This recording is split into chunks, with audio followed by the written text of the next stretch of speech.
Hello আমার বাংলার বন্ধুরা, আগে তো ভাবিনি, আগে এমন তো শুনিনি যে বাংলার এত ভ্যালু।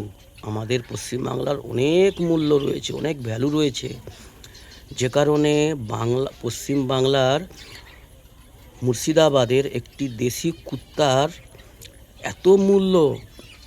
বিজেপির শাসিত বিজেপি যারা নেতা, তারা পশ্চিমবাংলার একটা মুর্শিদাবাদ থেকে একটা কুত্তা কিনেছে, তার 1000 কোটি টাকা মূল্য। বাংলার দেশি কুত্তার এত ভ্যালু, 1000 কোটি টাকা, আবার অ্যাডভান্স 3 কোটি টাকা দিয়ে 1000 কোটি টাকা মূল্যে একটি কুত্তা কিনেছে, যেটার নাম, সেই কুত্তার যে প্রজাতিটার নাম জানেন? হনুমান খব্বিশ।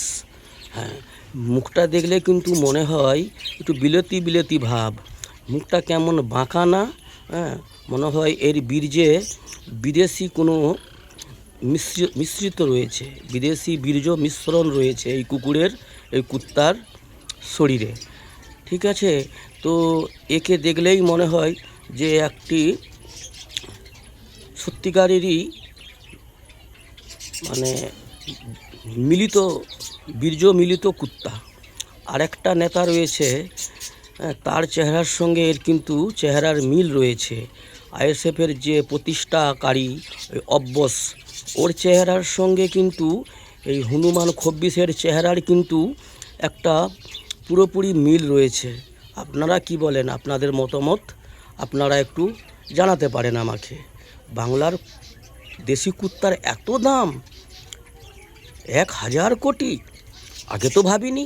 বাহ, বাংলার হনুমান খব্বিশ কুত্তার এত দাম, বাহ বাহ বাহ ভাই বাহ।